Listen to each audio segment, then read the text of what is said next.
Welcome, dear listeners, to our show today. The morning sun was already blazing as Rose finished setting up her colorful display of produce at the farmer's market.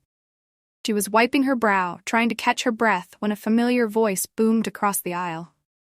"Well, look who it is," Bill called out, sauntering towards her stall with a mischievous grin. "Running late this morning, aren't we?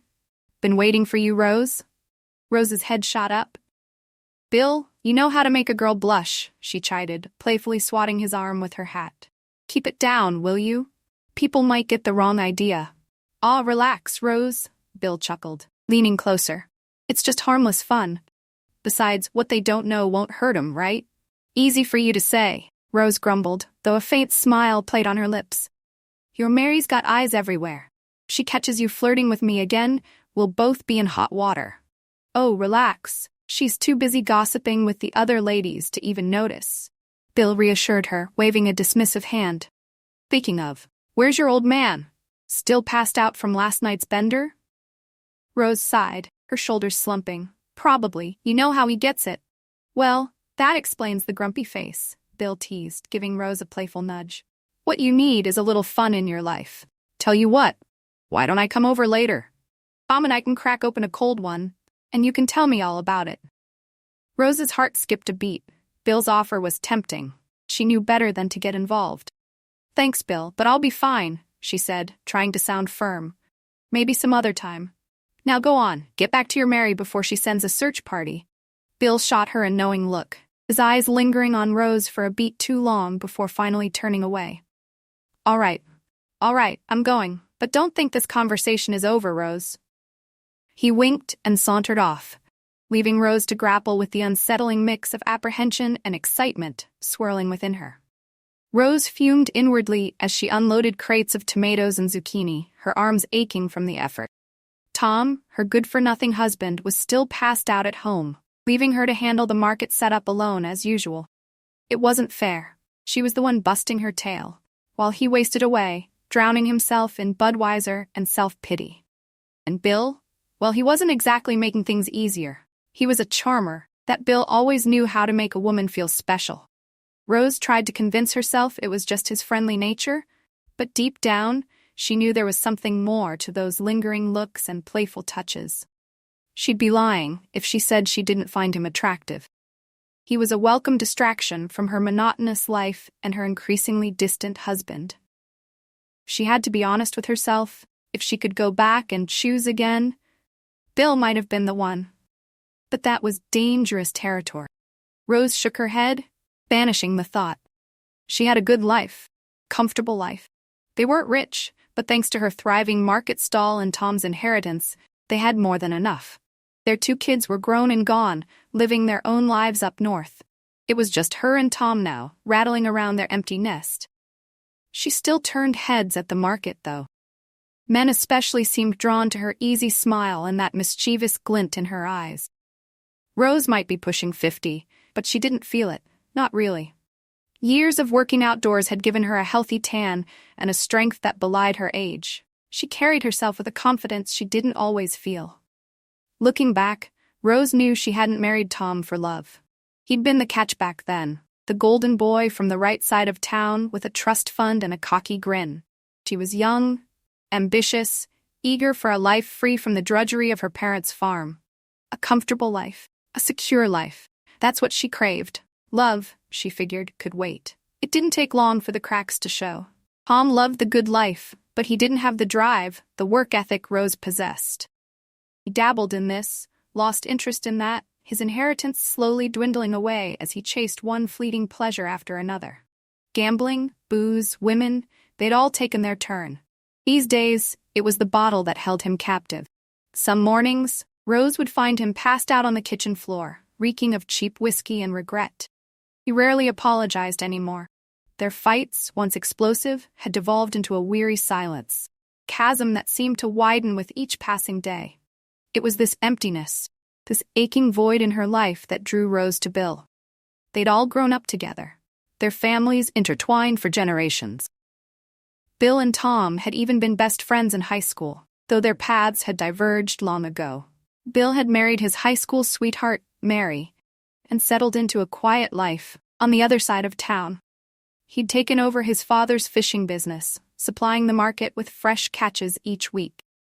Rose and Mary often found themselves chatting over cups of lukewarm coffee, while their husbands were off doing whatever it was their husbands did. Things took a turn when Tom's drinking spiraled out of control. He stopped helping Rose at the market altogether, spending his days stumbling from one bar to the next. Sometimes he'd even show up at the market, drunk and belligerent, making a scene and embarrassing Rose in front of everyone. Bill, always the chivalrous one, would step in, ushering Tom away with a firm hand and a few choice words. Afterward, he'd linger at Rose's stall, offering comfort and a sympathetic ear. He started helping her pack up at the end of the day, their hands brushing more often than necessary. Rose knew Bill had always harbored a soft spot for her. They'd shared a brief, innocent flirtation back in high school, nothing more than a stolen kiss or two under the bleachers. But Bill had always been smitten. That much was obvious. And those old feelings, long dormant, were starting to stir within him once more. It wasn't just her vulnerability that drew him in, Rose knew. It was the way she'd blossomed over the years, quiet strength and understated sensuality that radiated from her every pore. Even after all these years, she still had that spark, that mischievous glint in her eye that could make a man forget his own name. Bill found himself drawn to Rose like a moth to a flame. He'd catch himself staring at her across the market, admiring the way the sunlight glinted off her hair, the gentle sway of her hips as she moved among her customers. She was a forbidden fruit, the wife of his best friend, and yet he couldn't stay away. He knew it was wrong, betrayal of trust on every level. But the heart, as they say, wants what it wants, and Bill wanted Rose. Their flirtation intensified, a language of stolen glances and lingering touches whenever they crossed paths at the market. It wasn't enough. Bill found himself making excuses to visit Rose at home, using Tom as a cover for his true intentions. Rose, for her part, found herself anticipating these visits, her heart quickening at the sound of his truck rumbling up the gravel driveway. She'd make a show of rushing around, straightening up the house, changing into a fresh blouse, all the while scolding herself for acting like a love-struck teenager. But when Bill arrived, his eyes twinkling with mischief, she couldn't help but respond to his easy charm, their banter laced with a current of unspoken desire. Bill wasn't fooled by her act. He saw the longing in her eyes, the way her breath hitched when he leaned in a little too close. He knew that if they were ever alone, truly alone, Rose wouldn't hesitate to fall into his arms. Thought, possibility, both thrilled and terrified. One humid afternoon, Bill's truck pulled up just as Rose was finishing her hair. She glanced out the window, pulse quickening at the sight of his faded blue Chevy. Smoothing down her skirt, she decided she looked good enough, comfortable enough. No need to put on airs for Bill. She found him already on the porch, 2 beers in hand, hopeful smile on his face. "Hey there, gorgeous? Enjoying the afternoon breeze?" Bill greeted her, holding out a beer. Rose accepted the beer with a grateful smile. "Oh, you know me, just living the high life," she replied, tilting her head back to catch a stray breeze. Bill said with a wink, "Besides, I had a hankering for some of your company, and maybe one of your famous BLTs. Tom around?" Rose rolled her eyes, nodding toward the living room. Passed out on the couch. Same story, different day. Bill followed her gaze, spotting Tom sprawled on the sofa, an empty bottle of Jack Daniels resting on his chest. "He's gonna drink himself to an early grave if he's not careful." Rose sighed, running a hand through her hair. "Tell me about it. What's a wife gotta do to get a decent conversation around here?" she said, more to herself than to Bill. Bill's eyes softened. He reached out, his fingers brushing her arm lightly. "You deserve better, Rose. You know that, right?" Rose met his gaze, breath catching in her throat. Air crackled with unspoken tension. This was dangerous territory, she knew, but a part of her, a reckless, long-dormant part, craved the heat of his touch. He scooted closer, his eyes filled with concern. "Tell you what," he said, his voice dropping to a low murmur. "How about I stick around tonight? We can have us a little picnic right here on the porch, watch the fireflies come out. Just you and me." Rose's heart skipped a beat. Bill's offer was tempting, dangerously so, but the thought of being alone with him, under the cover of darkness, and a shiver of apprehension down her spine. Rose pulled away, swatting his arm playfully. Bill, behave yourself. Someone might hear you. She tried to sound stern, but the laughter in her eyes betrayed her. And don't you go flattering me now. I'm just a tired old woman trying to keep up with these youngsters. She stepped back, putting some distance between them. And besides, I'm not some prize to be won, Bill. I'm a married woman, remember? Bill chuckled, leaning back against the porch railing. Oh, come on, Rose, you're still as beautiful as ever. Tom's a lucky man, that's all I'm saying. Or maybe he just doesn't appreciate what he's got. His words stirred a long-forgotten memory in Rose's mind, Bill's hand trembling against her cheek. He'd been sweet on her back then, but she'd had her sights set on bigger things, a life beyond their small town. Now, years later, here they were, two souls weathered by time and disappointment, finding solace in a shared longing. Don't be silly, Bill, she chided, though her voice lacked its usual conviction. He was drawing her in, and a part of her, a dangerous, reckless part, didn't want to resist. He stepped closer, his hand reaching out to cup her cheek. Rose, he breathed, his eyes searching hers. Let me just... Rose pulled back, startled by the intensity in his eyes, the heat radiating from his touch. Bill, stop it, she hissed, her heart pounding. What are you doing? Tom could walk out here any minute. Bill chuckled, a low rumble in his chest. Relax, Rose. Old Tom's dead to the world. Besides, a little harmless flirting never hurt anyone, did it? Or are you saying you don't feel it too? He leaned in close, his lips brushing against her ear. Come on, Rose. Tell me I'm wrong. Tell me you don't think about it too, about us. Bill just chuckled, his eyes never leaving her. He took a step back, but his voice was a low murmur, charged with something dangerous. Oh, Rose, you're something else. You smell so good, like springtime. He paused, his gaze sweeping over her. Tempting a man like this. You're gonna be the death of me. Rose shoved him playfully, her heart racing. You're crazy, Bill. Go on, get upstairs before Tom wakes up and wonders what we're up to down here. Rose was left speechless, her head spinning. She should have put a stop to it, told him to go home to his wife. Part of her, the sensible, responsible part, screamed at her for even entertaining his advances. But another part she'd kept buried for years, thrilled at the dangerous game they were playing. The air felt thick with unspoken desire, the memory of his touch lingering on her skin. Rose found herself thinking about him, about them, as she chopped vegetables and stirred pots. She remembered the stolen kiss all those years ago, the way he'd made her feel seen, desired. It was a powerful feeling, intoxicating and terrifying all at once. Before, she would have pushed those thoughts away, the guilt and shame overwhelming her. But tonight was different. Tonight, fueled by Bill's intoxicating gaze and the lingering memory of his touch, she allowed herself to imagine, to hope. Dinner was a strained affair, a strange dance between propriety and unspoken desires.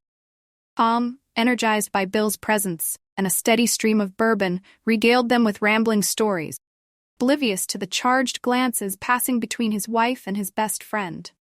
Rose had changed into a loose-fitting summer dress after dinner, something cool and comfortable. But as she moved around the kitchen, clearing the plates and refilling glasses, she caught Bill's eyes lingering on her, flicker of heat in their depths. She felt a blush creep up her neck, a strange mix of guilt and excitement swirling within her.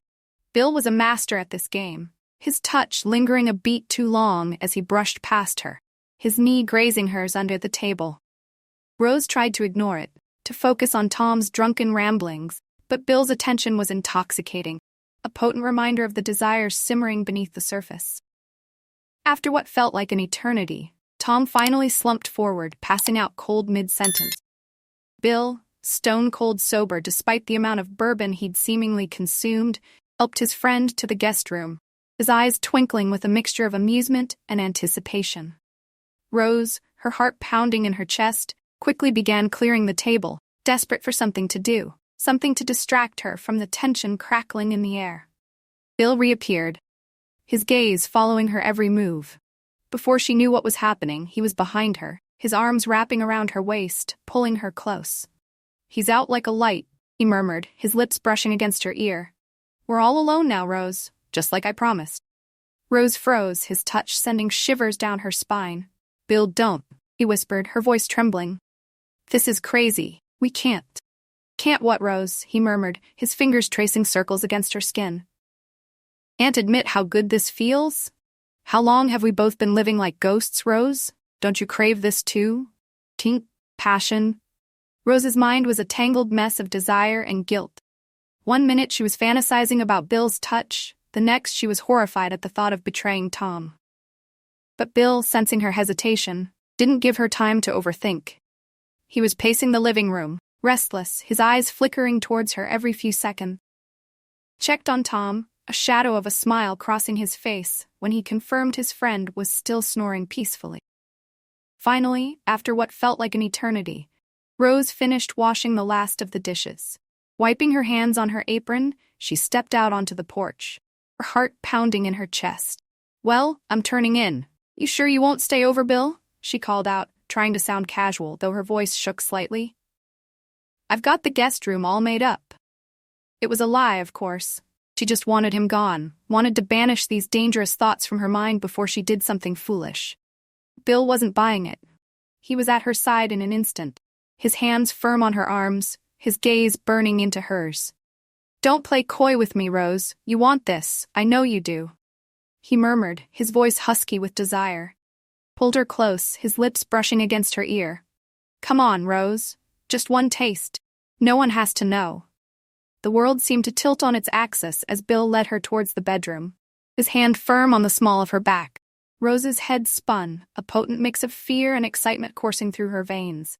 This was madness, betrayal of everything she'd ever believed in. And yet, a part of her, a long, dormant, desperate part, craved his touch, his heat. "Just one look," she whispered, her voice catching in her throat, "to make sure he's really asleep." She needed to be sure, needed to cling to some semblance of control, even as her body thrummed with a desire she couldn't ignore. Bill squeezed her hand, his eyes dark with understanding. He led her down the hallway, pausing at the guest room door. A soft snore emanated from within, the sound of Tom's drunken slumber. Rose leaned in, peering through the cracked door, a strange mix of relief and disappointment washing over her. Bill wasted no time, pulling her close as soon as the door clicked shut. His kiss was demanding, possessive, his hands roaming over her body with a hunger that mirrored her own.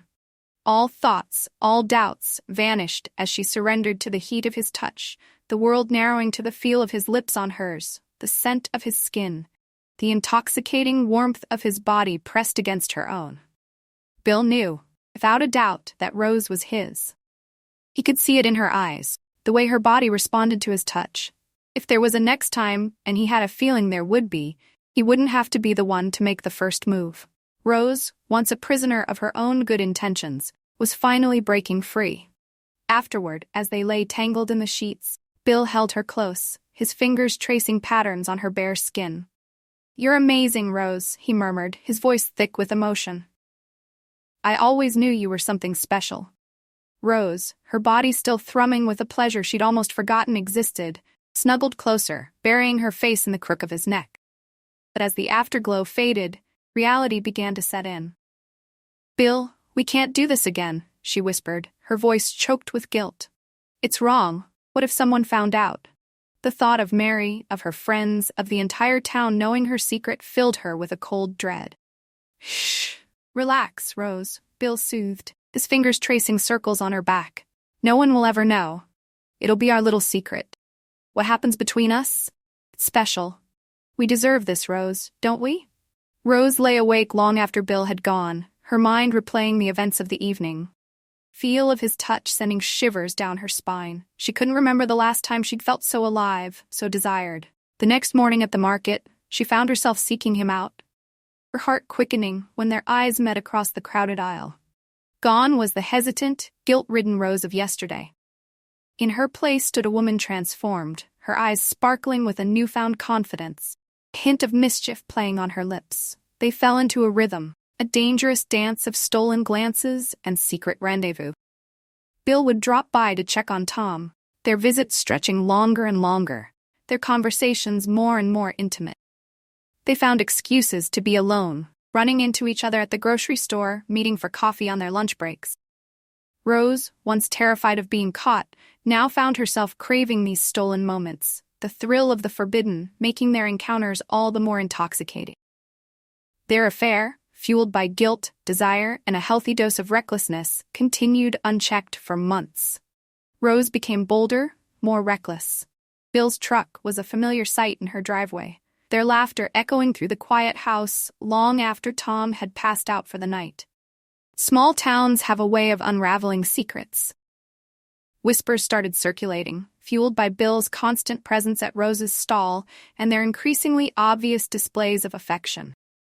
The other vendors, their eyes sharp with suspicion and amusement, exchanged knowing glances and hushed gossip. Word eventually reached Mary, delivered by a well-meaning but gossipy friend. She'd initially dismissed it, confident in her husband's fidelity. The rumors persisted, growing louder and more detailed with each telling. It all came crashing down one stormy August afternoon. Bill, using their usual excuse of checking on Tom, had slipped into Rose's house, a familiar ache of desire pulling them together like magnets. They were lost in their own world, oblivious to the storm brewing outside, when the front door flew open with a deafening crash. It wasn't Tom standing in the doorway, his face contorted with rage. It was Mary, her eyes blazing with a fury that chilled Rose to the bone. And behind her, their faces pale with shock and disgust, stood Rose's two closest friends. Their weekly coffee dates now a cruel mockery in the face of this betrayal. The scene that unfolded was the stuff of small-town legend. Mary, fueled by a righteous anger that belied her quiet nature, unleashed a torrent of words and fury, her voice echoing through the house. Rose, caught like a deer in headlights, could only stand there, her face burning with shame as Mary's words washed over her. The news spread like wildfire. Overnight, Rose became a pariah, the object of whispers and pointed fingers.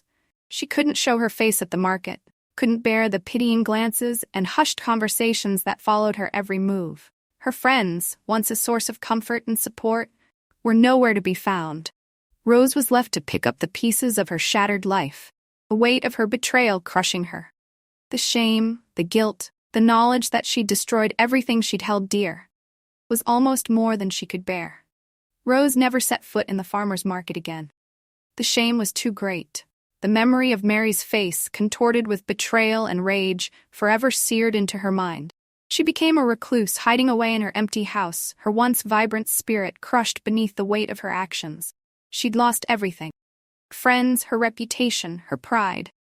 Even Tom, his drunken haze momentarily lifted by the scandal, had finally found his voice, his words a bitter indictment of her betrayal. If it hadn't been for Tom, his health failing in the wake of their shattered lives, she would have packed her bags and fled, disappearing into the anonymity of the city, desperate to outrun her shame. But Tom, once a source of frustration and disappointment, now clung to her like a lifeline, his vulnerability a constant reminder of the wreckage she'd wrought. Rose was left to grapple with the bitter consequences of her choices. The knowledge that her moment of weakness had caused irreparable harm.